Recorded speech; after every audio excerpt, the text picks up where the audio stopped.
Welcome to a Delco Nerd Network hot take. If you have not seen a hot take before, well, it's where a few friends get in a basement, give our thoughts, give our opinions on a TV show, a movie, or a game. Today, it's going to be a game, and that game is Death Stranding. And to discuss with me, DNN's first guest, Chaz Squillace. He's back. I'm back. To talk about more Kojima shit. I come out of the woodwork just for Kojima. Just for Kojima. And I'm actually, I feel like there was no other person I could do this podcast with. So I'm glad you're here. We're going to be talking full spoilers on Death Stranding.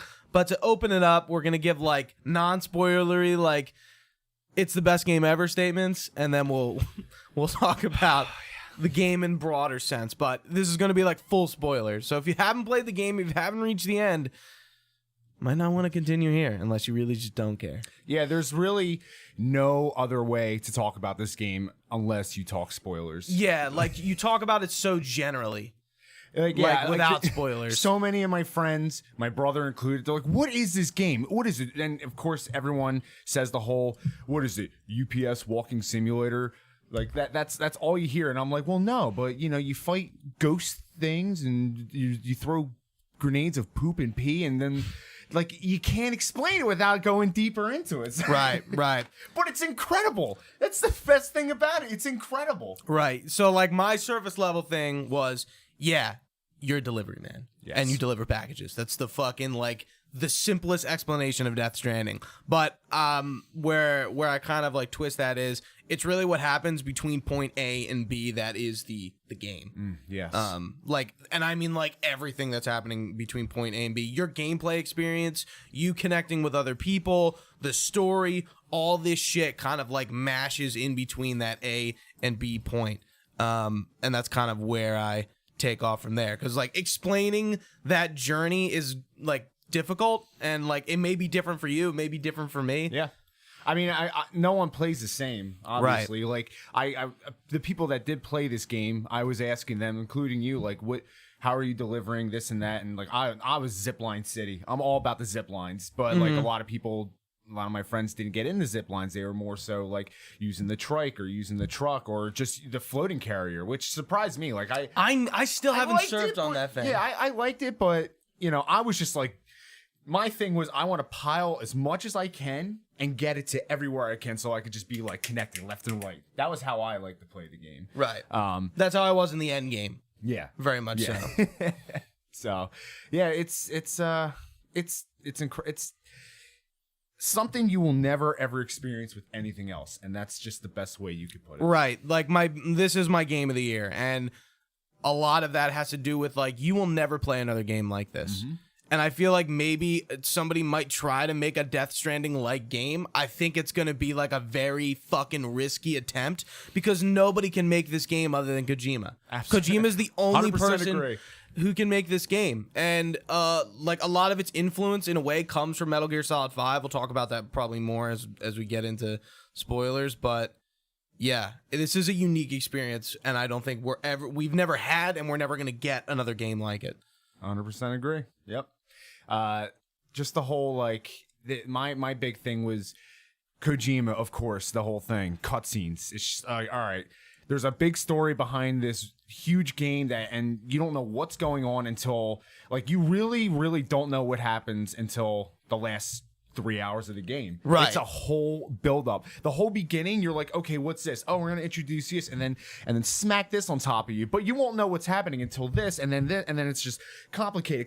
And the whole time, I have no idea what I'm doing. I was telling like people, I'm 30 hours in the game, I have no idea what's going on. And they're like, how do you enjoy that? I'm like, because it's that thrill of going further and seeing what's next. And then once the end hits, I drop my controller and my head explodes. Right, for like Jesus. 3 hours. Yeah. For like legitimately like 3 hours straight. I remember texting you when I beat the game and I was just sitting there like, I'm numb right now. I beat this game.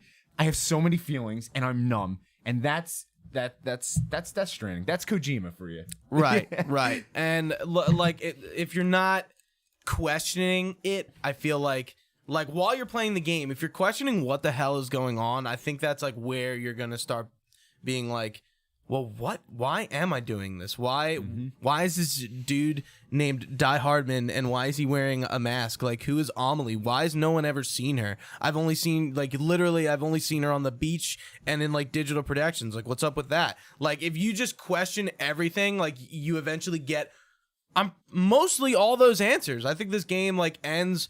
I'm like, we can start like going into spoilers now, but like it ends, and I feel like I was like, yeah, I'm very satisfied with this ending. I didn't have like so many questions. Like I think like MGS5 kind of leaves off with like, okay, I get it, but like maybe there's some more questions to answer. I mean, number one, that game wasn't like wholly completed as a lot of people know.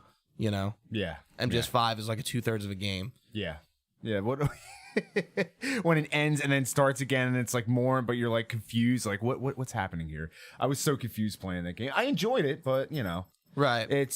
It was the whole Konami Kojima crap going on, but this, I can't stress enough. This is Kojima's dream, and he had no one to say no, and he's like, this is it. I'm making this game, and you can tell how much heart and soul was put into this, and that's what makes it so great. And I 100% agree. Like Kojima, like even with MGS5, you see him trying to implement Hollywood actors into his games. That's something he's been obsessed with since day one. Oh, yeah. And like bringing Kiefer as Venom Snake, I think makes sense from a gameplay perspective because like spoilers for MGS5, you're not Big Boss. Yes. So it would make sense if you played somebody who wasn't David Hayter. That was a great twist. I was like, oh damn, yeah, you got But me. now he's going all out. He's bringing back Norman Reedus and Guillermo del Toro from PT, bringing on Mads Mikkelsen, Lindsay Wagner. Congrats to Mads for winning performance of the year. You know, Leah Seydoux, Margaret Qualley, like a lot of well-known people, and like maybe Leah Seydoux and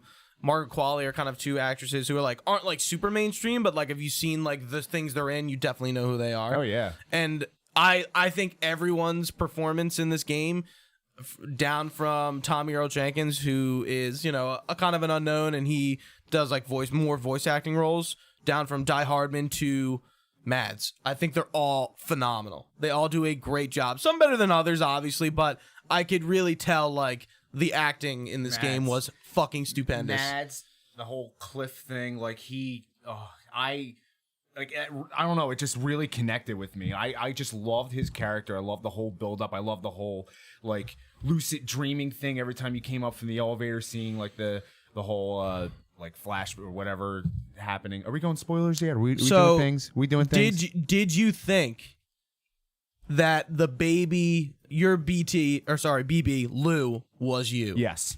From the beginning. That is an easy like, okay, like, yeah, maybe, possibly. So you connect it, every time you connect it to your BB, it did like a flashback thing. So like that was like you connecting into like this whole like memory flashback in my eyes. But I'm like, the whole time I'm like, how is this gonna line up? Right. I know this is me as a kid. I know Cliff is my dad. Who the hell wait, you knew that? I knew that. Oh, I didn't. I just thought I was just... Well, no, I didn't scientifically have facts to prove it, but I'm like, I just know there's No, not that you knew it, but you made the guess. Like, I didn't realize that... Like, wait, no, let me take a step back. I knew I thought the BB on your chest was Cliff's kid. Oh, something like that. Okay, yeah, but I was like, what? Like, I didn't expect it to necessarily be Norman Reedus at first, or Sam. Yeah. I'm trying to get this thought together because I got lost in my thought. No, I mean it's hard because there's so many. Yeah, I'm trying to think of what I thought before I actually knew. I didn't think that the BB you were carrying was his. Well, sorry, the BB you're carrying is not you. Yeah, but you think it's you, but it's not. I didn't think it was. Okay. I thought there was a connection, but there was some weird connection between that BB and Cliff. But the flashbacks, that was you seeing Cliff as your dad do his little things and then build a story. And then towards the end, like after the credits and all that, or I forget if it was before or after the credits, because of course the title slate drops like 15 times and then there's still more things. That's just Kojima for you. Yeah, but and you get a few the whole credits. Ending, when he says, like, you know, your name is Sam Porter Bridges, but your actual name is Sam Strand or whatever, and he calls him his son, and I knew it, but then the connection actually hit, and I'm just like melting, like, oh my god, like, oh my god, that was like just the way they built up the during cinematic. the last Warzone when he said that, I was like, what does that mean? Oh my god, yeah, dude. like he's like, your name's Sam Porter Bridges, but like I think he just says it's just Bridges. Like, where did Porter come from? Because Lisa's last name is Bridges, his wife. But yeah, I didn't expect the baby to just really be like a BB unit. That's really what it is, and Sam just kind of like takes it as his child. Yeah. That he names it after his child who passed away, who we find out is not Lou, not a male, but Louise, a female. And that's not like a weird twist. It's not like he didn't know that. Like, he just didn't like it. I think it's cool the way he just starts calling BB Lou. Yeah. Because like, he isn't interacting with anybody. Yeah. So why would he necessarily be like, yeah, let me just randomly tell you why I'm calling this child on my chest Lou? He doesn't. Actually, it was really cool because I did a lot of missions when the BB gets taken from you. Yeah. And during Mountain Knot. Yeah, I'm a sucker for spamming the call outs because I just love it. It cracks me up. Hello. I'm Sam. I love it. I'm Sam too. Yeah, but he was saying like, miss you, Lou. Yeah. And I'm like, wait, what? Yeah, Lou. very cool. And then after I finally went back, and then the cutscene, like, you know, then the whole thing starts explaining like the name and all that. I'm like, and BB changes the Lou in the UI. Yeah, like just out of nowhere. But like you could see, like what I loved about that was like, as cheesy as it is, like you didn't feel complete without the BB. Right. Like there was like really a huge part of the whole game missing, and you could see Sam as a character, a huge part of him missing, and like you could just see the detail in that. Right, and I want to incorporate that into gameplay because, like, you know, from A to B, you're pretty much like, as you're delivering packages, you're kind of getting more equipment, and your gameplay is like constantly changing from like, you know, base of nothing to like, oh, I'm using zip lines and you know, I have trikes and the trucks and whatever, and you're using all this equipment to gotta get around. But like throughout the entire game, your gameplay is changing based on the new equipment you're getting, the new weapons, etc. And then they take BB away, and that's also like regressing the gameplay. Like you have BB pretty much the whole game. Pretty much the whole game when you're encountering BTs. So now you have to learn how to deal with BTs without BB. Yeah, and it's just like it's a whole new gameplay like aspect, and I love how the gameplay constantly changes in positive and negative ways. Yeah, absolutely. There's always something new, and that's what I love about it. There's always just a little, like, I never felt all my deliveries, I never felt one really be the same than the one I just did. There was always something that came up.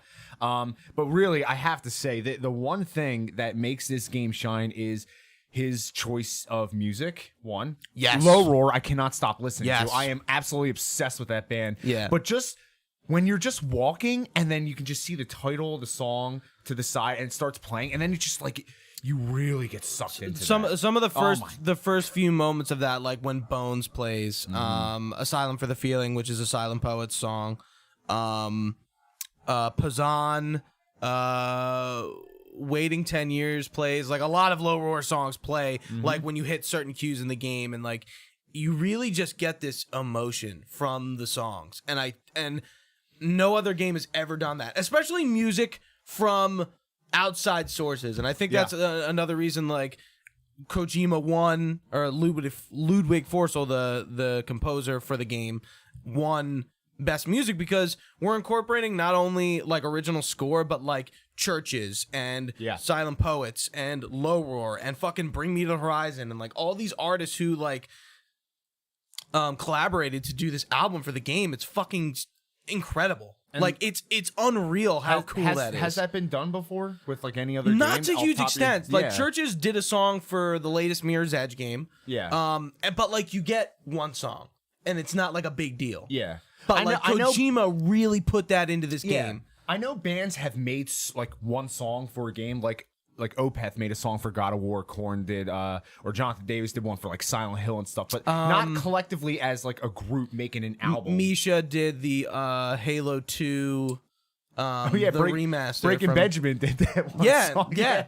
Yeah, that's right. Like you get that. That's not like a weird thing in games, but I think Kojima like really stepped it up and like really like was like, okay, I'm gonna incorporate this music because like that's the feeling of the game, and I'm not gonna try to like create my own original music to that. I'm gonna pick something that I like and go with it. And that's like all Kojima's about is like, I like things from outside of video games and I'm gonna incorporate that into my art. Like that's Kojima to a T. like even all the memory chips. It's like all these like all the like Zombie, I love that movie. And all the things all the Kojima likes. Yeah, he just loves these things, but these are things you collect in the game, memory chips. Right. Oh, here's a picture of all these bikes and oh, look at all these Ludens. And like Godzilla, yeah. Yeah, it's so good. And Jeff Keighley. Yeah, of course. Yeah, Luden's fan. Yeah, and I noticed you had your Lou up, so I mean, I brought my special package too. So I guess I guess you got your premium delivery here, and I can add to the fold here. I'll connect me to the UCA. Yes. Here's your 2-star UCA collection. Oh wow. So this is Lou too. Stu. We'll call him Stu. Lou and Stu. Lou, say hello. Stu. Don't drop them though, because that's the most annoying sound you'll ever hear. Sometimes, do you think it's annoying? After a while, especially post game, because yeah, I'm just when like, you do, right, when I'm you don't trying care. to just like get deliveries done, and then I got to a point where it's just like I don't even care. I'm just going like, just shut up, Lou. Just keep crying. Nothing's gonna help. I don't care. I already maxed our bond. It's over. Yeah, it's funny how post game is very much just kind of like doing deliveries, not really like caring about the story aspect anymore, which is fine. Yeah, but I really think the game shines. Post game is not where the game shines. Post game is truly for completionists, I think.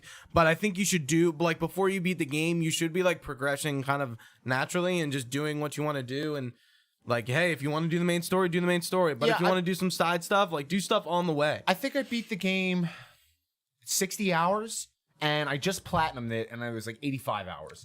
And I was never bored. There was not once I was bored. And plus, like, I was playing other games, and I would just go back to that just like, because I'd be like so mad at like all my other games. Like, Bloodborne. Oh, yeah. Bloodborne. All my blood pressure. But then I'm like, I need Death Stranding, and it just kind of soothed me out. Right. So it's just like, it was just so relaxing. Plus, I was finding, I was going for the memory chips, and I'm like unlocking songs. I'm like, oh man, there's still more stuff. Right. There's a lot more stuff to unlock. But it's not necessary. The detail of the documents. Oh my God. Yeah. So much story inside those documents. Right. And like a lot of like, especially with Sam's wife and his child. God. You find out a ton of stuff, like reading that stuff, and again, that is a Kojima quirk that he loves to do. That he does tapes in MGS5 and Peace Walker. He has tapes as well, and he kind of does the same thing again here. But there is like really something about this. I mean, tons of games have like the documents and like stuff you can read through. Yeah, codexes. Never, ever read through them. I like skim through them, but with this, I would wake up in the morning. I would have my breakfast, I would have my coffee, and I would just go through all the stuff I unlocked yesterday and actually like read thoroughly. Dude, all that's the stuff. awesome. Yeah. So like it was like a whole experience for me. Like that's how I started playing the next day. I would go through, learn something, and then I would go deliver some more, unlock more stuff, unlock more stories. That was a good way to do it. Sometimes I'd struggle to, like, do I really want to like sit down and like read all this right now? I feel like you kind of found a good like balance between like, oh, I'm gonna read all this shit now, and then I'm gonna go play. Yeah. Like sitting down in the morning and eating and it's a good way to good way to start because like you don't have the adrenaline of like all the deliveries and then like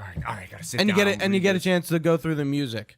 Yeah. One of my negatives, and I kind of wish, I feel like they might do this in like a post-game patch, but you can't really listen to music outside the world. Yes. I mean, obviously, while you're going through the game, I understand that because like there's music cues that have to happen, so it wants to be like immersive in that sense. But I wish after you beat the game, you could get like an MP3 player on you and take it and listen to music on, like while you're making deliveries. A very small nitpick, but that is like a negative for me. Can we talk? Because we haven't talked about him yet. Troy Baker is Higgs. Fucking Higgs. Peter Englert. Yo, that twist. Like that. Like the whole pizza thing. I'm like, I know there's something. I got to keep delivering pizzas to this guy, but I know something big's going to happen. And then once you beat Higgs and then get the final pizza and then realize Peter and Higgs were the same, and then you go to his like little and you read his thing. stuff, and he Dude. killed his dad, and then My he God. leaves and like becomes a porter, and then he meets Amelie, and he's like fucking like worships her, and he essentially turns evil. Yeah. I think I love seeing Troy Baker's a great actor, and he's in a lot of stuff. One of my favorites. But I like seeing Troy Baker in a villain role. A villainous because role, he's yeah. really not villain types ever. I mean, Sam from Uncharted 4 is more anti. He's not a hero, but I wouldn't even say he's full anti-hero. He's kind of like he's just the bad. Like I don't follow the rules, kind of. right, the rebel. Yeah, the but rebel. like he never really plays villains, and I think Higgs is this Kojima meta level. I'm gonna talk to the player, not Sam. Yeah, villain. dude. I loved everything about it. Just like even the fights and everything. He's just saying like bringing it like how it. Explaining how it is a video game and just saying this is game over for or whatever he said. That whole fight was just so good, Dude, the MGS4 like health bar thing. I thought when you that was guys the end of the game, the one of the many endings of the game. But like that, like yeah, when we did that whole like health bar thing and like, I loved like, it. Like fist for fist, like it really brought me back to MGS4. Yeah, and like.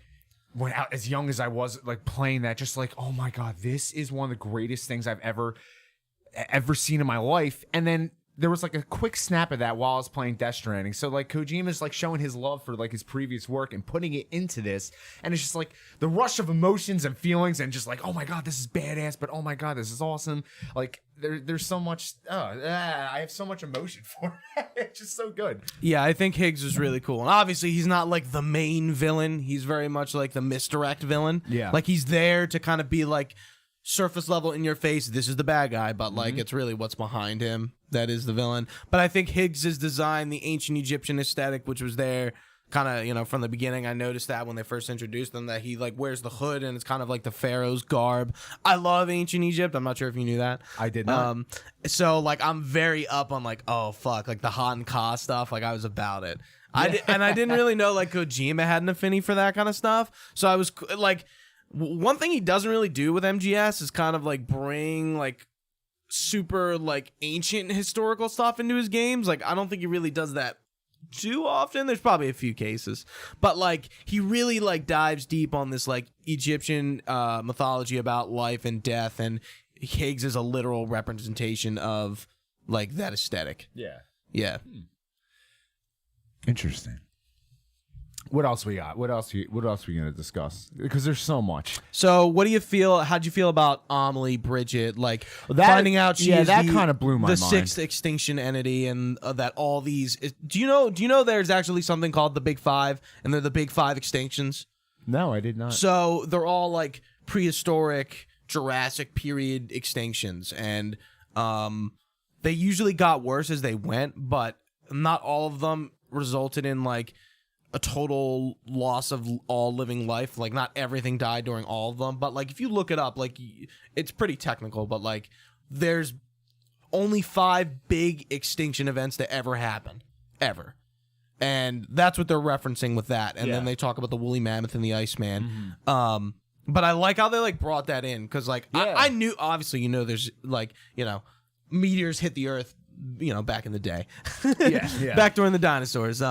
And he really like brings that in. He goes, no, like maybe we're looking at this wrong, and like, oh, like Hartman, like we got to talk about him. But God, his Hartman story is like has the revelation that like no, like each extinction event was a Death Stranding. Yeah. And like Amelie is just, and like each extinction event has an extinction entity, and Amelie was kind of like the architect of all that, whether she was actually there or not. Like this one, she's like very much present in this, and it's a little, I feel like this extinction's like more of a, not like it has to happen, but like it needs to happen. Like humanity isn't like good enough, so it needs to just go. And that's what kind of Higgs is about too. It's like, well, it's gonna happen, it might as well just happen now.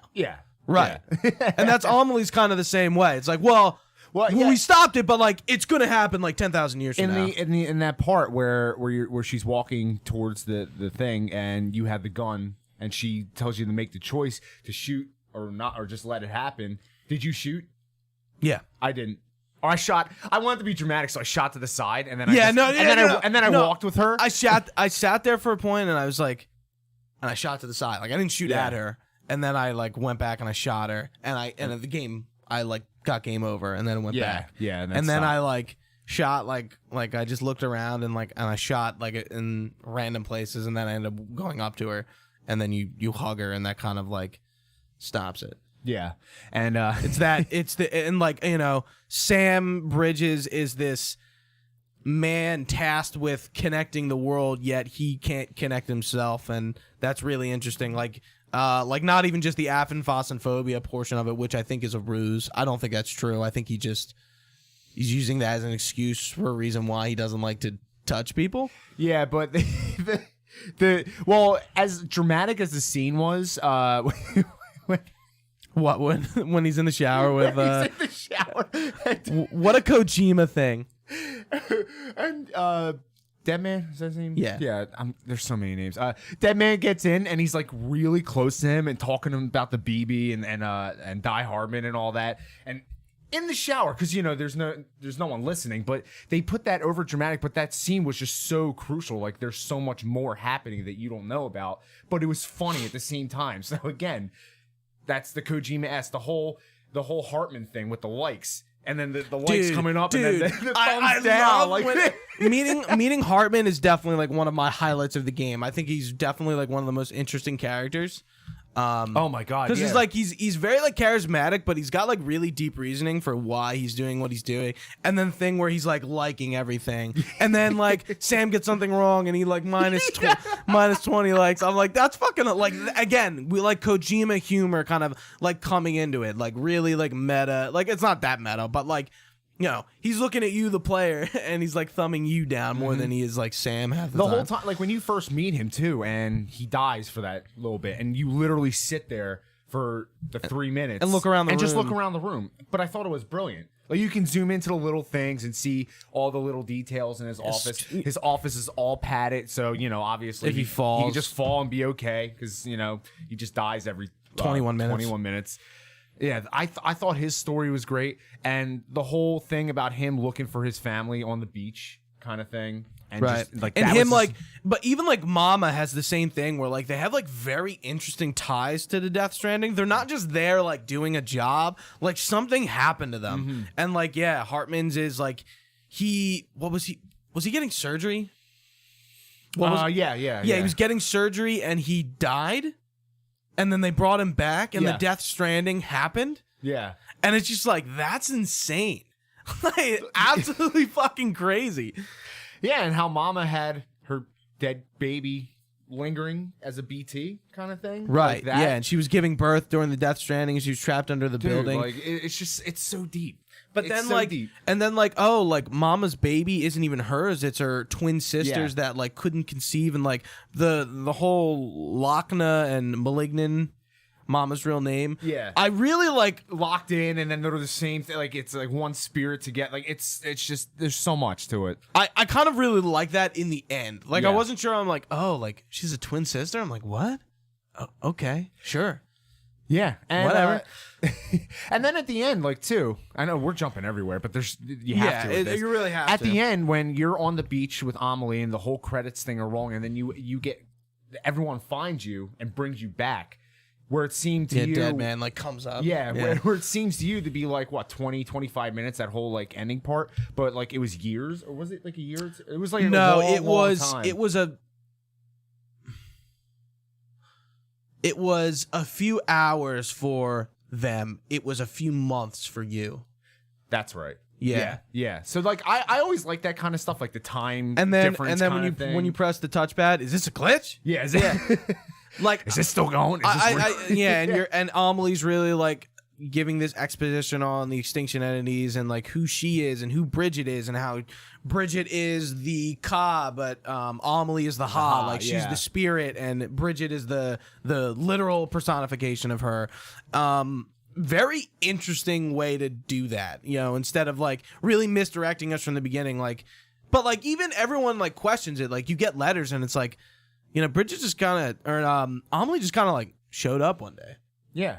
Oh, that didn't really hit me until the end. I was just like so focused on you get these like questions thrown in your face half the time, but I never sat down and I was like, yeah, what? Like I never thought about it too hard because I'm not sure why. Maybe I just didn't think about it because like again, these are like high level like concepts that like really just don't like naturally come to mind. Yeah.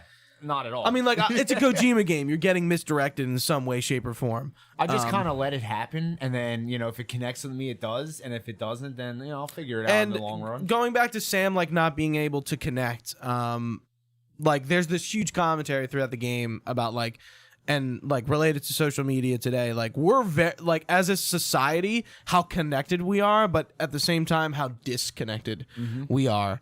I think, like, and Kojima writing about that stuff in some of the documents and the emails and the diaries or whatever. Some of them are a little like hot take-ish, like in a way where it's just like he's just like talking about how he feels and what he thinks. Yeah. Like essentially about like asexuality, which is a very odd concept to understand from somebody who doesn't understand it. And like I saw somebody like grilling into him for not getting it. I was like, I'm like, like I'm not here to get political about that, but it's interesting that he just sat down and was like, yeah, like I don't really understand it, and like people are doing this, and like I'm just gonna like voice my thoughts about it, and he's doing that through the game, and Kojima's like mental state really comes into this. Like you got to remember, maybe people don't know, but like I feel like understanding what happened during the development of MGS5, the cancellation of PT. Him getting fired, let go, what have you, from Konami, the process of which he was unemployed, forming a studio, putting his life back together, him announcing Death Stranding, him building the game. There's this whole process that truly, that he went through that is this game. Yeah, I 100% agree. There is just so much behind this. And like I said, you can really feel the blood, sweat, and tears in this game. And right. I know really like Kojima doesn't seem like the type of person, but my first thought playing this game was like a big fuck you to the video game industry, because everything is just so cookie cut, like same thing. Right. Everything always involves violence, like violence sells, but this game punishes you for killing people. Right. Like there is gameplay mechanics in which you like incapacitate. Like run like mules the game, over. I love it. Yeah. The game never like it really doesn't want you to kill. It gives you the option to be non-lethal, but like I feel like the game doesn't even want you to do that. Yeah, I know. Like it's there. Like you might need to deal with these mules. Like at first, like when you first encounter the mules when you get to the central region, I was like, holy fuck. Yeah. Like you're not fighting through the first section of the game. Like there are mules, but like you don't have a means to combat them, and then you do get a means, but like the mules are like aggressive, and it's like again another. Like you're learning as you're playing the game. Like fighting the mules is like definitely a learning process. Oh yeah. I was getting my ass handed to me left and right with those guys. But then I start like being a little bit more stealthy, but then having the backup in case I get caught. But I never ever wanted to kill them. Like I would always use, I've never killed somebody in my game yet. I did on purpose after I got the platinum, just to like kind of see what happens. But yeah, I never felt the need to. And like you said, there is the option. Like you can see like the level 1 assault rifle. Some of the guns you can use the hermetic bullets for the BTs or have lethal for humans. But like then there's a level 1 that just has lethal. So, like, there is that option. Hey, you want to kill somebody, here you go. But you got to deal with the consequences. Exactly. So, in the game, if you don't know, I mean, obviously, by now, but you got to burn the body. You got to bring it to the incinerator, which, like, that was just a waste of time. Like, no, I want to connect the United Cities of America. I don't want to be dealing with, like, dead bodies. Right. And all that stuff. Going back to the hermetic rounds, another interesting thing. I mean, that was cool. And you brought up the pee and the poop grenades, which is funny on a surface level. It's like they're literally, like, harvesting Sam's piss, his urine, his blood from his urine and his shit, and making weapons to combat BTs out of it because they realize, hey, Sam's not physiological data, but his like DNA, his fluids are a weakness to the BTs. And I like, again, Sam doesn't want to connect, but he's charged with connecting America and fighting the BTs is literally with his blood. Yeah. Like, he's so connected to this, but he just doesn't want it, but he still does it. We didn't even bring up the fact that he's a repatriate. That whole concept. The whole, like, you can just keep coming back to life through, like, the seam and all that. And funny story, when I first started the game, you know, you do the whole cutscene with you on the bike and all, and then you have to pick up the packages. I fell off the cliff right away. What a great scene. Yeah, I fell off the cliff. I died right away. And I'm like, I didn't die. What the hell? I didn't get killed till mules. Oh, really? I didn't die for a long time. Yeah. Yeah, that was funny. So I got to see the seam right away, and I'm like, all right, what is happening? Why am I in water? Did you see anybody else's dead bodies floating around yet at that time? No, not yet. Because like, you literally started the game. Yeah. Because I was laughing. I'm like, okay, so you have to like hold yourself and balance. Well, all right, I just fell. I'm like, all right, well, I guess I'm horrible at walking. This is a hard task. And it's funny too, because playing this game, like every time I walk down a hill, I think about, I'm like, oh, I gotta grab myself. And I love it, like let's talk about that gameplay, like, because we haven't really touched on it. The gameplay of like the balancing act of and knowing how to like set equipment on you so you're getting the most efficient way to move and walk, especially early in the game where there are no vehicles. You don't have the floating carriers yet. You don't have your gears. The what are they called? The power. Oh, the skeletons. Yeah, like you don't have all that stuff, so you're like truly just walking, and like you can easily fall because you're such a low level. And now, you know, at the end game, you essentially like you have all this equipment and stuff. You're a powerhouse. Yeah, right. All terrain, baby. I'm all about. It's such an interesting concept to just like LT and RT are to grab your sides, and you kind of just L2 and R2. It's PlayStation. Get it right. Excuse me. Sorry. Yeah, I love that, and it is. I don't know. Like that's what makes it so interesting, because you're walking and like, oh, you got to balance all this stuff. I mean, you say that to somebody and you're like, that sounds stupid. But it's interesting. It's just interesting. It's different. And exactly. Like again, like I it's hard to like would I recommend this game to everyone? In a way, yeah. I understand it's like not an easy game to play through. Especially one negative I do have about the game is I think Chapter 3 is a little bit too long for the early game, and a lot of people might fall off of it. Like even for me, I was like, huh. I'm still in Chapter 3. Like, I kind of want to progress the story. Like, I'm doing a lot of deliveries and getting kind of caught up in the central region, because once you get there, like the game kind of really opens up. Like that's the main. It's huge. That's Central the main region open. Is huge, yeah, that's the main open world part of the game, and it's just like, yeah, like I gotta like fucking progress the game. I'm not getting bored, but I haven't been like doing anything like narrative wise. That's like.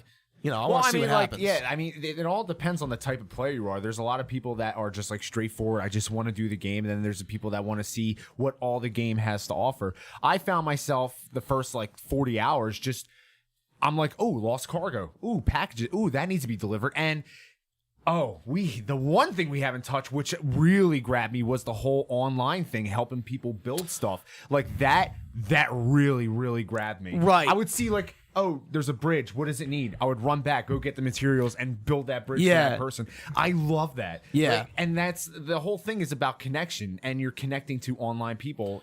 But you don't see these online people. Right. You never see anyone. It's just names. But you still have that connection. Like, oh, I would go back. How much is this structure? How many likes did I get on this structure? One bridge had, for me, 15,000 likes. And I was like, yeah. A lot of my stuff, some random stuff I had put down, like had a lot of likes. But yeah, I like how like going into that mechanic, going back to the whole connection theme of this game. When you first get into new areas, you feel lonely. Yeah. Because you're not connected to the UCA, they're not connected to the chiral network, which is essentially the internet. Yeah. But more of a like it's the internet. The internet is a pretty vital thing today. Yeah, so like you get into the area and like you don't see anyone's stuff, no signs, no nothing, and you feel lonely. But like once you get through that area and connect with that prepper, you kind of feel like, oh, like okay, I'm back. Yeah, I really like that. But and like I would be interested to see playing this game 100% offline. Yeah, I think it would be a 100% different experience, because like you really do rely on other people. Yeah. I can't tell you how many times I found a vehicle that like I used to like, you know, get to a place faster, or like my battery would run out and I'm like, or like, there's a generator, there's a zip line. Like even in the post game, that stuff is still happening. I think it would be a very interesting experience to go through it and like not have any of that. And to really experience like, okay, like you are lonely. Because that's what Kojima wants you to feel. He wants you to feel as if you're alone in a way. Because like you don't see like Die Hardman all that much. Like in the beginning of the game, you interact with Deadman and Hardman, or Deadman and Die Hardman and Amelie. But like after that, like you don't meet Mama and Hartman until like chapter 5 far into the game. Like you see them, you interact with them, but you never actually are in front of them. Yeah, it's all like so you do, and in that sense, like you are lonely because like okay, like Kojima is on record for like saying that sometimes he is lonely, and they like that sometimes like he thinks people don't like understand him or like nobody gets him.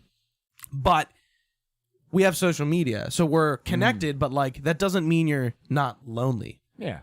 Right, and there's it's this huge meta commentary that like is really like intrinsic with 2019, 2020 society.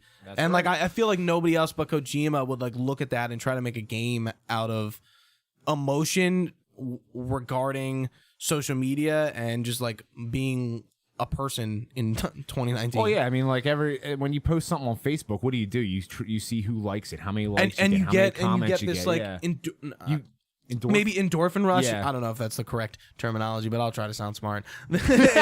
Endorphin rush, like Lycosin, like he like tries to implement this like fictitious adrenaline rush via getting likes, but that is a definite thing that happens to us. Like Absolutely. We post things to get likes, to get like reinforcement as to like what we're doing and how we're doing is cool or good and people like it. Like it's this whole like shout out to Doug Hill. That's his whole life. Likes and comments on his posts. So he would do great in Death Stranding. See all the likes. Yeah, and he'd put up little holograms of himself and fucking like pooping or some shit or doing something weird. That's my friend Doug.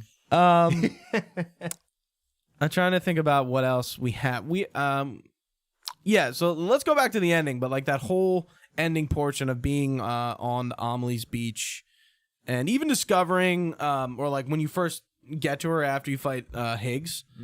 I just really enjoy it. Like I like how the Mario reference was pretty funny. Princess Beach. Kojima, you dog, you.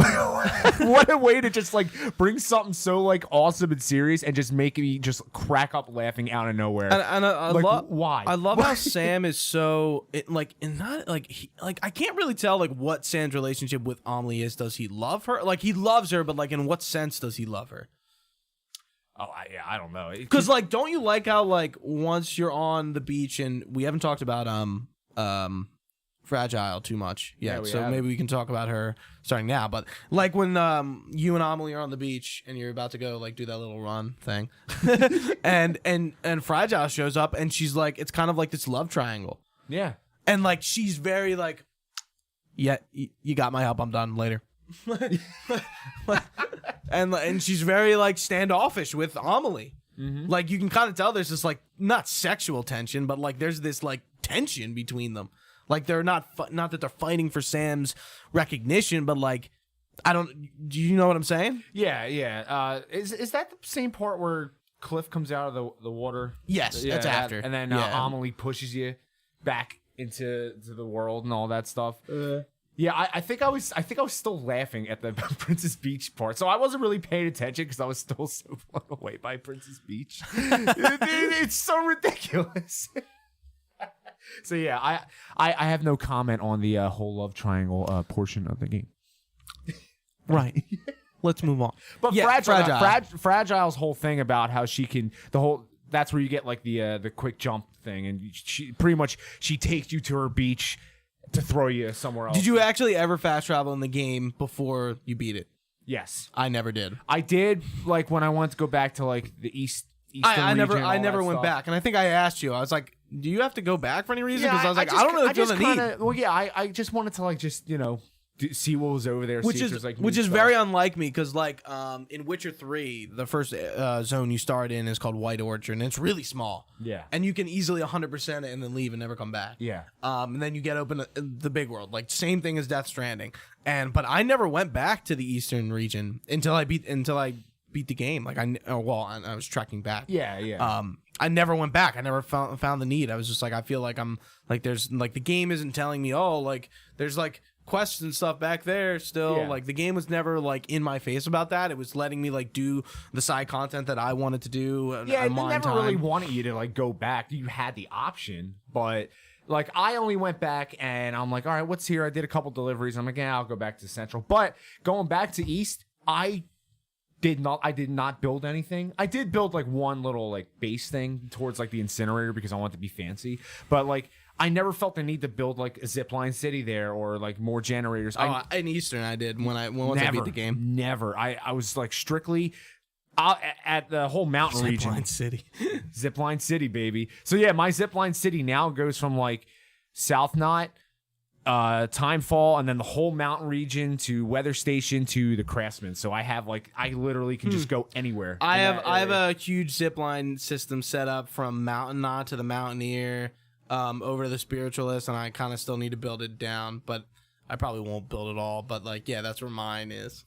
Yeah, I just saw on like there's snow. I don't want to deal with because the whole like mechanics of driving is a pain on hills, especially the snowy hills. So I just right off the bat, I just started building zip lines, and I'm like, wow, this is really, really beneficial. And then I just saw how beneficial it was. And there was like a couple deliveries for the platinum I had to do where I had to deliver stuff that I needed a truck, and I was just miserable. I'm like, thank God I built zip lines because I'll never have to do this again. I like doing the trucks post game because I just fucking cram a ton of shit in there. And like all these materials for finishing the pavers and stuff. That was me during the game. I was doing that during the game, but like not as much as I was post game where I was like, all right, some of these roads like I never even touched. I built the road. I finished the roads before I beat the game. That's how like obsessed I was with like the whole building process of everything. Like I loved having that whole road built because I felt I got all the likes and like, oh, someone used your road. I'm like, yeah, I know. Yeah, you better fucking believe you're me. welcome. My road, my road, mine. And then there was all these like posts on Facebook and like I guess like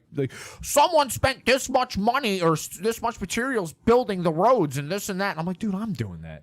Like, how are you more special than me? What do you mean on Facebook? On like, there was an article like someone spent their time in Death Stranding completing the roads.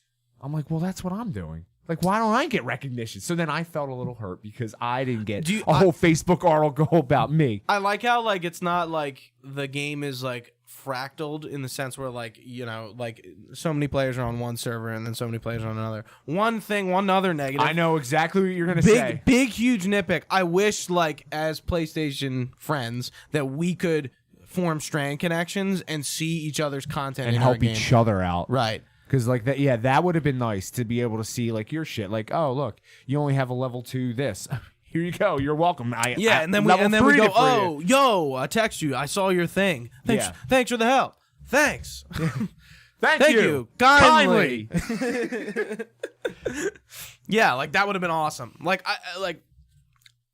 I love this game, and any nitpicks I have are stuff like that. Like I really don't have an issue with anything else in the game besides like pretty much everything I actually said. Yeah, a lot of people or a couple friends asked me like now my experience, and like I there's no other. I have never felt this way about any other game, and like I play games for the experience. And you were very in the dark compared to me, where I because you're like Kojima puts something out, I need to know everything.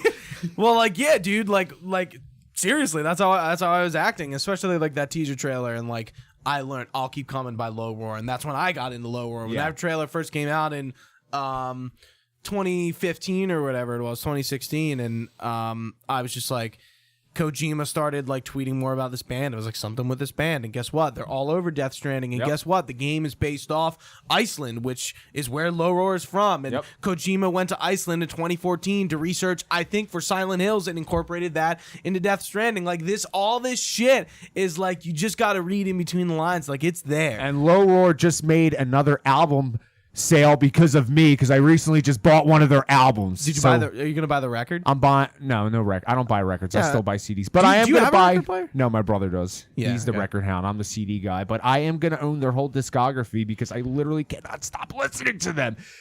Because because it made the game so much better. But their music, like I would have never known about their music if it wasn't for this game. Kojima. And everything Kojima posts, I love how like we just got away to Death Stranding. Let's talk about Kojima. Well, how can we not talk about Hideo fucking Kojima? I just love I He's was a like, genius. Well, because you are just so gung ho and like a weeb of Kojima. Right. Every time you would like share something to me about Death Stranding, I'm like, dude, I don't want to know. I just want to go in this blind. You're like, dude, look at this 3-hour theory video. You kept saying, I'll see you on the beach. I'm like, what the fuck are you talking about? And then when I played the game and I saw that scene and I'm like, fucking Gooch.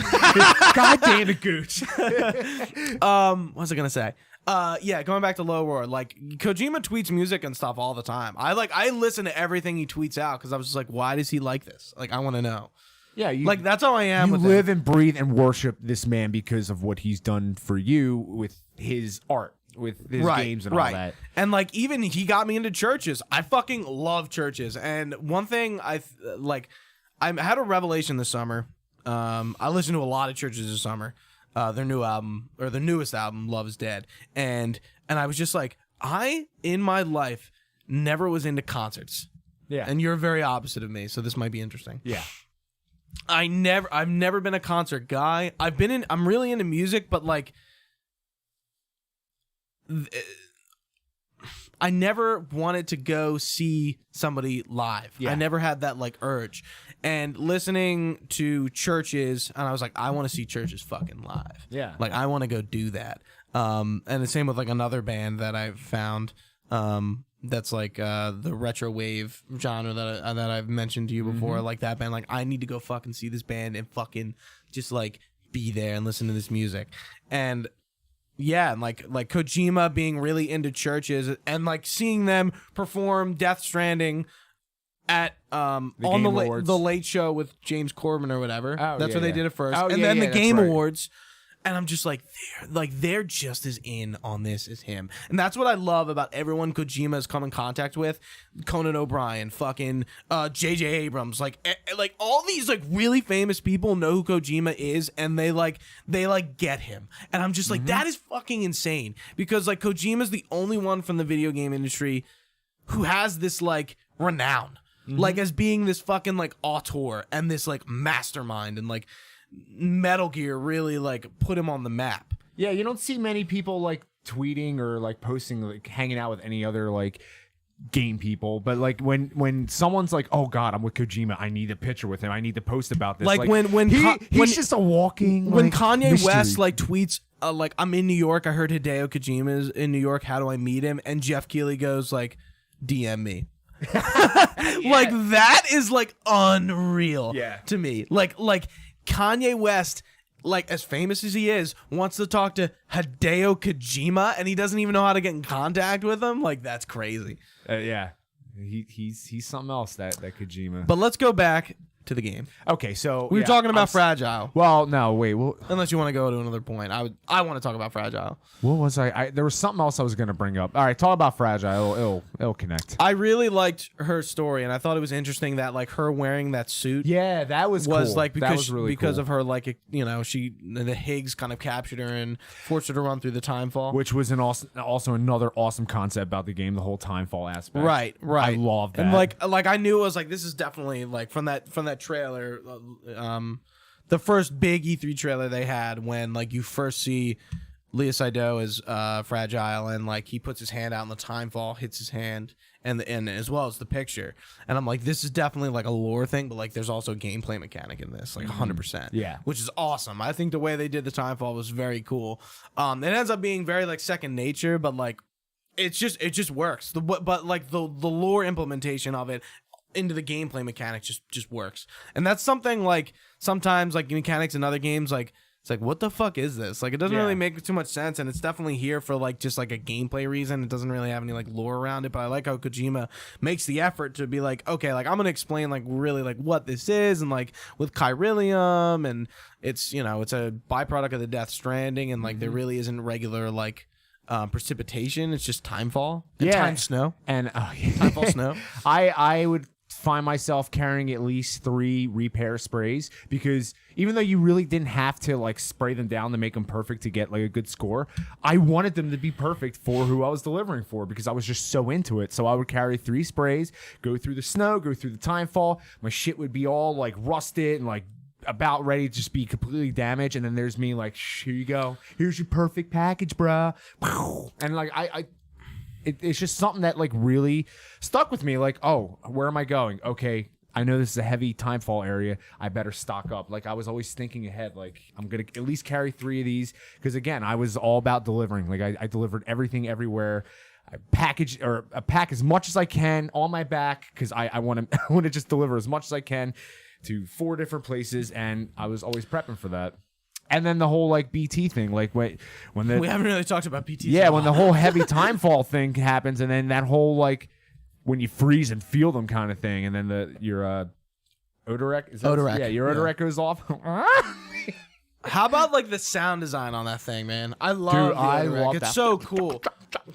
Yeah. That was like, yeah. Like, and then BB starts crying, and then you have to hold your breath, which I thought was another cool thing. The whole holding your breath mechanic. Yeah, well, and then that was really that cool. mechanic is revealed in that part in the beginning of the game in that trailer, because like they're holding their mouths and stuff, and it's like, why are they doing that? Like, clearly it's a mechanic for the BTs or whatever, which is cool again. As an enemy, I thought it was brilliant. The whole like I you don't know where they're at, but you have to rely on your Odorek to see, and then they'll kind of just show themselves, which like freaked me out a couple times. And then when you actually get caught and thrown in and then a big whale jumps, and I'm like the first time that happens, you don't know what to think. You're just so confused, and the game wants you to run away from them most of the time. Like, even when I got caught, like when I had all these hematic grenades and like guns and whatever, usually I just didn't fight them. I just ran away. Yeah. It was more like if you had to use it, you would use it kind of thing. I wouldn't like engage. I would always try and get through. I think the BTs, as the more you go on, they kind of get a little boring. But like I like the concept of them, and I think they're just a nuisance enough. Yeah. They're not like sometimes like it's like, oh Jesus Christ, like I have a truck full of shit, and I'm just like, I'm not paying attention. I'm like not caring as much. So I'm not being as cautious. Yeah. So I get fucked over because of that. And many times, saves. especially when I've had a vehicle. Like I just know I'm not going to be patient enough to like kind of like sneak. But you can get through with the vehicle. You can get through the BT areas with them. I have, but you just need to be careful. Yeah, I get too impatient. I'm like, nah, here we go again. Fuck these guys. I'm going to do it. And sometimes I'm like, I just accelerate and thrust. I'm like, let's see what happens. And sometimes I make it through. Sometimes I get caught. And well, in those points, I always remember I have to get out. I'll take everything off my back, put it in the truck, so in case I do get caught, it doesn't rain down and then get damaged. Because I'm always, again, I want the perfect package. I strive to be the perfect porter, so I want them to get the perfect package. Porter. Going back to Fragile, because we still haven't gotten there. I really like her character. Like her, I'm fragile, but not that fragile. I really like that. Like, it's cheesy, but like I like it a lot. And how Higgs is the reason why she has to wear that suit, because he threw her in that with the whole bomb thing. That part of the story. That was the nukes. Yeah, that was crazy. Metal Gear. And then everyone blamed her because of like the whole nuke thing, but then you realize it was Higgs, and then all's forgiven. Then you give Fragile that whole opportunity to get her revenge on Higgs. And she doesn't. Yeah. Oh man, yeah. That all these little twists, man. It's so much character development. So you're just so invested in all these characters, and I did love Fragile. I thought her character. I liked her a lot. Yeah, Deadman was really cool. Deadman was my favorite. He was like the Kojima like goofy quirk, but like weird goofy quirk. And I liked seeing Guillermo del Toro like be not acted by him, but the mocap, not the mocap, the scan was him. Yeah. Let's talk about Die Hardman too, who is a character that's kind of directing you through the whole game. You don't really get to know him until the end. Yes, and I had a feeling he was involved with something, because you see the shadows of the background, and you see a black guy, and I'm like, that's Die Hardman. Yeah. He has a mask, he's hiding something, and then you find out at the end, and when he's like literally on his knees apologizing to you, and you like really, really feel that, and it's just like him kind of betraying Cliff and killing you. that scene where Sam gets shot Yo. and like there's a bleeding, lifeless fetus corpse on the ground. I was like, oh my, like audibly, I'm like, oh my god. I was like, oh my god, like holy shit. I was just like, oh, like they fucking went there and they showed it. Yeah. And even at the end of the game, well, I think we should kind of end with that ending portion, so I won't say too much. But I mean, we have already opened this. But like, all right, fine, fuck it, say it. So, say it. like when the moment where Sam is trekking back to the first incinerator, like he does at the beginning of the game, and the BB theme is playing, and like that emotional moment, Ooh, yeah. getting there and taking the BB out of the container, and like taking that risk that like Lou might die, and then like Lou kind of is dying, and like he's like, oh my god, you're doing this. Oh my god, oh my god, like I'm like holy shit. Like again, like fucking, like there's a dead baby in his arms. Yeah. It like really like emotional. I didn't like fully start crying, but like I was getting like emotional about your it. heartstrings were like really being tugged in that part. Right. Yeah. I didn't like full on cry at any point in the game. I got emotional. Yes. And I've cried thinking about the game a few times. Well, I mean, this isn't The Last of Us. I wasn't like holding a box of tissues the entire game, crying like that. Damn, that game. The game is very emotional. But like, yeah, like it really just hit me in a way that most games don't. Like this whole time, 60 hours, you're invested in this story, and then when it all unfolds, and then there's so much still happening while it's unfolding, and then like you're just getting punched in the face with all these like, you had a question for this, here's the answer. You had a question for this, here's an answer. Oh, you didn't have a question for this, but here's this too. And it's just like so much is happening. That's why when I text you, I was like numb, because I'm like, I have to process this. There's so much. Right, like happened. after I beat the game, it was like Sunday, like at like 4 or 5 o'clock, and I was just like. Yeah, that breath. And then Haley actually watched the ending, because the whole time my wife, she's like, what is this? She watched 5 minutes, hated it, and I'm like, you baby, you don't understand, you don't fucking get and then it. she was watching the whole scene with Cliff and then the baby shot. She watched that, and she's just like, I don't know what's happening. I'm like, you don't get it. You don't understand. Yeah. But back to Die Hard, man. Tommy Earl Jenkins, that whole scene where he is on his knees like crying. Yes. Like one of the best moments in the game. Like just the way that's acted, the way Sam is just like sitting there and just kind of like listening to this. Not saying anything, just like letting it happen kind of thing. Yeah. Fantastic what a job. Moment, man. Yeah, what a moment, and fantastic acting. Yeah, and that was pretty much like, that was the end, and then it goes back, and then it's post game, like pretty much after that, or you see the whole like Louise thing after that, then it's post game. But like that was like a really, really, really good way to just like end it before, like there it is, and then you go back like a week or two before the whole president inauguration thing, and then that's post game kind of thing. So yeah, what a way to end that game. My God, like it really tied up everything. There was no loose ends, and. How did this not win Game of the Year is beyond my... I don't get it. I'm playing Sekiro now. It's fantastic. I love it. It's not Game of the Year. But I don't understand how I won Game of the Year. I don't get it. I'm so frustrated. Like, and you were even saying like the percentages of people that got trophies. I mean, obviously you're a trophy hunter, but it shows like people like how they've played the game. Like obviously beating a boss... There's a trophy that unlocks for that. Well, it was like 60%. Yeah, for Oniwa, the first boss. For the first boss. So, like, who are these people voting for this being Game of the Year? Like, I thought people would just be so frustrated. But, like for some... And so, as Kojima-esque and big a fan as I am with Death Stranding, I just... For the fact that this is something that hasn't been done, it was executed perfectly, and it's something that like really is sticking with me. I mean, I had 25 hours post game to get the platinum. I was still enjoying it. Will I play it again? Absolutely. I'm gonna let it like after a year. You definitely gotta gotta let it sit. Yeah, let it sit. I don't think it's worth. I definitely don't think there's replayability in the sense of like replaying it again. I think the post game has some replayability, but I think that the main chunk and the main experience you're gonna get is while you're going through the game. Yeah. Yeah, because there's a lot of like cutscenes that like I remember, but I don't remember. There's like there's so much. Like I'm gonna like the Metal Gear guys that I watch on Twitch, Outer Haven Network, like they streamed Death Stranding like when it came out, but obviously I wasn't watching it because I was playing it. But like they're gonna stream it a ton, and I'm gonna watch these cutscenes again and again and again, and I'm gonna fucking know them like the back of my hand, and I'm gonna learn stuff just like I do when I watch them play Metal Gear. Like I feel like I learn something new about Metal Gear every time I'm watching them play, and that's like a really cool component of Kojima games. They're so deep, and like you probably don't like really have the full understanding on the first playthrough, but like as you if you replay the game or rewatch it or you're watching videos about it, like, oh, okay, that makes more sense. Yep. Well, I won't go into like theories like you study this. I just kind of like whatever I get.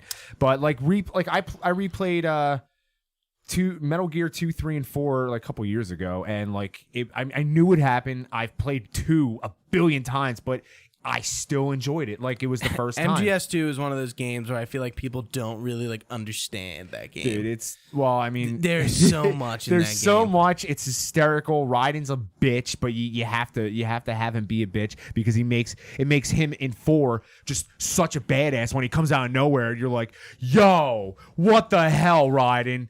Even this is way off topic. I mean, well, it's still in the whole Kojima realm, but I feel like in a couple of years when I replay Death Stranding, I'm gonna feel like how I'm gonna feel when I play Metal Gear again. Like my goal is to play Metal Gear chronological order when I can, but starting with 3, yeah, and ending with 4, yeah, or actually in the Rising if you want to count it. I don't really count Rising, yeah, but yeah, like I feel like I will get that core replay value of Death Stranding because I was so into it. We waited how many years for this? It was worth every second. And the naysayers, the people that hated it, again, goes back to the people that they need violence, they need action. They just don't understand it, and it's like you're not getting this instant gratification from Death Stranding. It's a journey, it's a process, and like that's the point, and that's what Kojima wants you to understand. It's like, yeah, like you don't like you're not going to get this instant gratification with everything all the time. But on social media, you kind of do get that instant gratification. That instant gratification is there in a way with like the liking system and connecting with other players and stuff. Like it's there, but like there's also like narratively, you're not getting instantly gratified. Like you're not like it's not always ups the whole time. It's but like the people that watch the journey is the reward. It's like the people that watch TV shows and this season was boring. This season was slow. But you need the build up to bring to the holy shit moments kind of thing. Right. Like, so that was kind of a lot of people don't have the patience for that. That was kind of the way I was with Mandalorian. I'm not sure if you heard anything about that show. I know there's a Baby Yoda and Bill Burr's in it, and he drops Baby Yoda. That's all I know. And yes, that's all I need. That's all I need. And I wasn't a fan of like the episodes, but like the ending was really good. But I'm like, it's not good episodically, but I think like the build up towards the end is good. What I wanted to talk about, kind of as we're wrapping up here, it's interesting how I think like not a lot from Metal Gear is in this game besides the codec system, which is clear as day a reference to Metal Gear. There's not like any obscene Metal Gear references or PT references. Other than Guillermo del Toro and Norman Reedus' involvement is like obviously from PT and Silent Hills. There like Lisa is kind of like a reference to Lisa and PT, but like there really isn't like those connections or those like little Easter eggs, which maybe I'm missing something. Maybe somebody hasn't seen it yet. Metal Gear has like again with the Higgs scene, that fight right. It wasn't like this is Metal Gear, but right. If you play the game and you understand, and it's Kojima, you're like, that's an ode. Like I mean, like, I think Death Stranding is Kojima's attempt to do MGS5 successfully. Our protagonists are very much the same. Venom, Snake, and Sam don't talk a lot, and they're very silent. Grunts. I mean, like, towards the end, one thing with Venom that we didn't really get, that we got with Sam, was Sam kind of, like, opens up at the end, and, like, he's really kind of, like, closed off, but at the end, he's, like, very opened up, and you can clearly see the development there. We're dealing with when he hugs Deadman. He's like, oh shit, yeah, and you can even see Deadman. He's just come here, boy. Yeah, not that he's like an old man or anything. Yeah, and like Death Stranding is an open world third person game, and it plays a lot like MGS5, and like you're doing like little missions within the open world. Like you can clearly see Kojima was like, I need to do this again. I need to do it right, but like the game is going to be totally different. Yeah. And I can respect that because a lot of, MGS5 is this unfinished game. And like not everyone's going to see that, but like if you know the backstory and the drama that happened between Konami and Kojima, you know that MGS5 is not finished. Yeah. And we got an unfinished game. I like MGS5, but like it's like it ends and like like you find out like Venom Snake is the like body double for Big Boss, but like that's it. Yeah. You never really like, in the disc that you have, the behind the scenes, like you see like the Lord of the Flies chapter, which is like this whole other thing with Liquid or Eli that you don't get.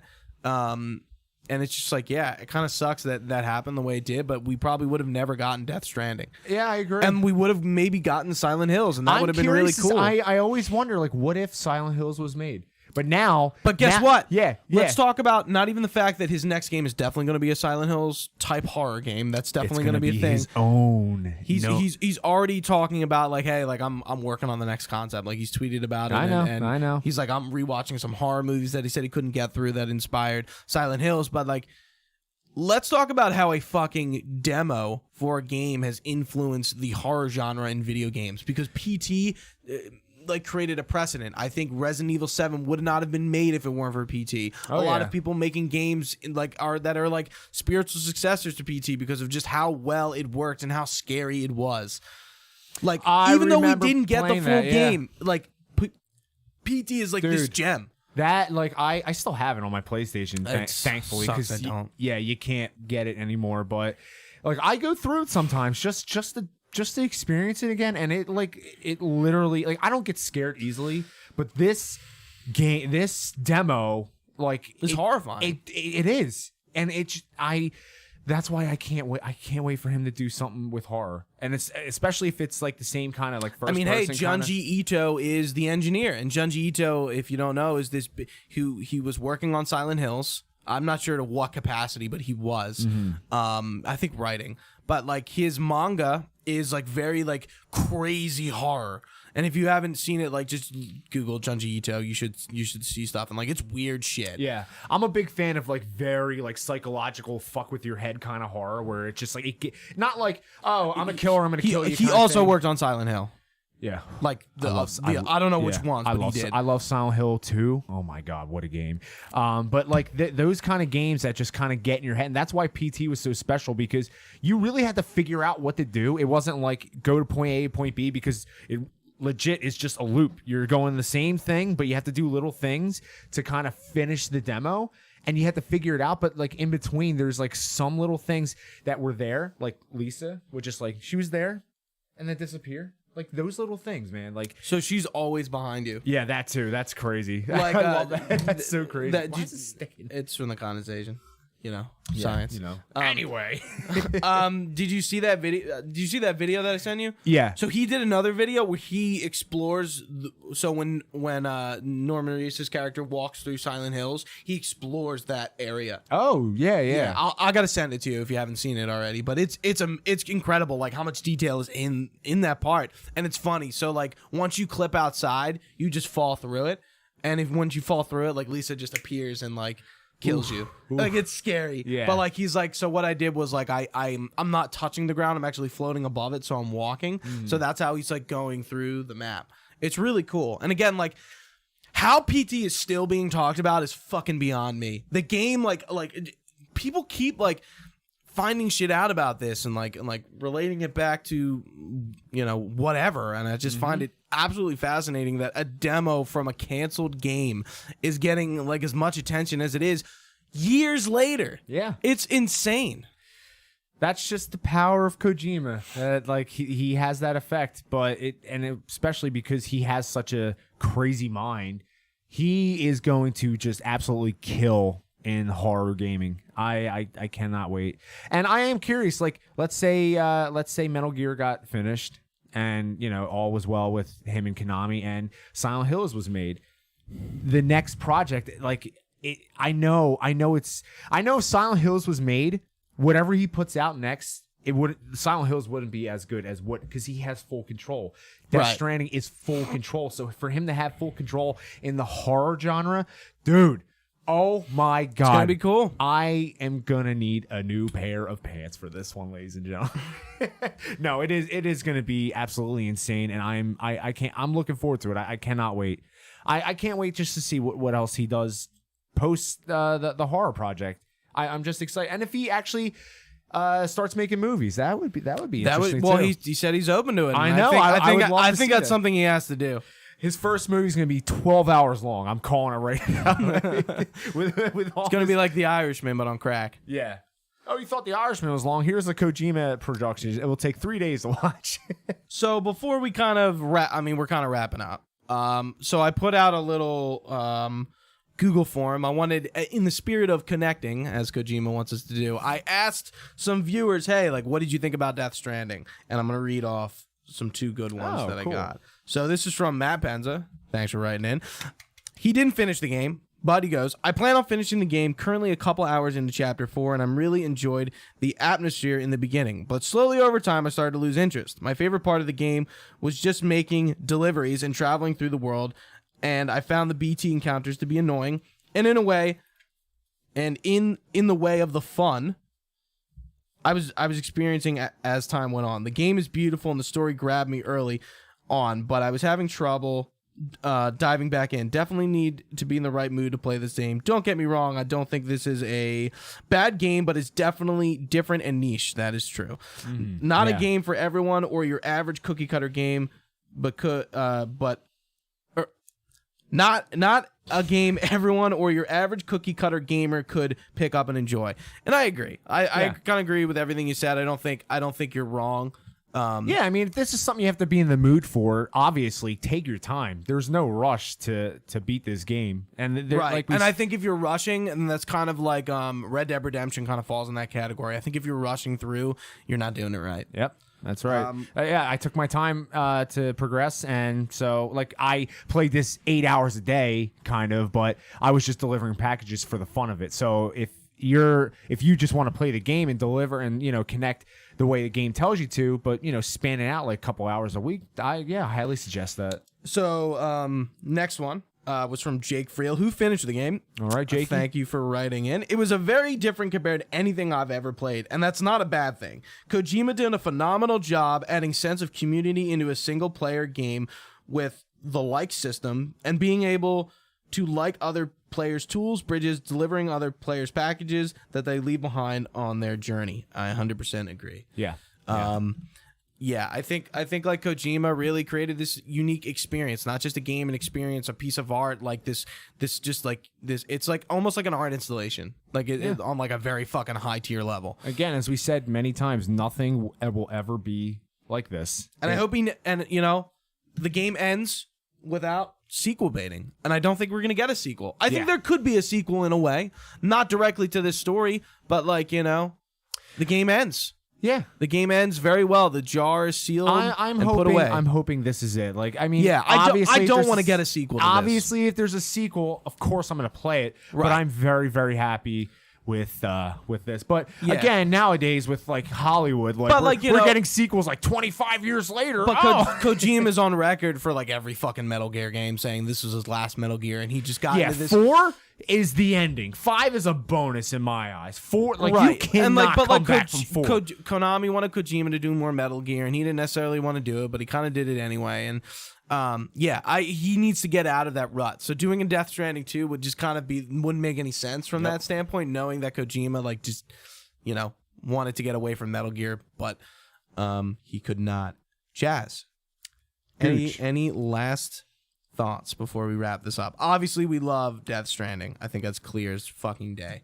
I mean, for the naysayers, I just say give it a shot. You don't go in, saying. I mean, if you've watched this, not even playing the game, and with all the spoilers, I mean, obviously, like now you know what happens. But like, for some reason, if you did watch this and you were interested, I feel like we didn't really spoil a lot. Like it's hard to there's not like one thing that you could say besides like not even like Sam isn't the BB on your chest. So saying Sam is the BB is not necessarily true. it's hard to just like say one thing that'll spoil this game. This game is very complex, and it takes a lot more than just a sentence to spoil the game. It's not, oh, this guy dies. He dies at the end. It's not just a game. It legit is an experience. And Like, you there's only one way to experience it, and it is just to play this game. You can hear people watch videos, but you won't get the same feeling and than playing the game. I feel like if you're spoiled, you still won't have the context to understand half of it. Yeah. So play through this game, man. Like, we're kind of in a lull right now. I mean, Q2 and 3 are going to be packed full of games. But Last of Us 2! I can't wait for you. I'm ready with those tissues. We got a little bit of a lull. So if you haven't picked it up, pick it up. And we are in talks, Gooch and I, of possibly attending the Game Awards next year, which would be insane. Maybe Kojima will be there again. I'm here for Kojima. Where's Kojima, Jeff? We're coming live from the Game Awards. We should do an episode out there. That'd be pretty sweet. Yeah, right from the stage. Yeah. Hey, Jeff. Hold on, we got to start this podcast real quick. Yeah, that'd be such a fucking blast. I can't wait. I hope we do it. All right. Well, that does it for us today. Thank you so much for watching live on twitch.tv/Delco Nerd Network. You can find us on YouTube as well as our podcast services. You just got to search Delco Nerd Network on iTunes, on some podcast services. You can drop us a review, give us that 5-star rating. Let us know what you thought. No 1-star review, please. If you give us a negative review, just give us a 5 and, just tell us what you thought. Baiting for likes, are you? Look at you.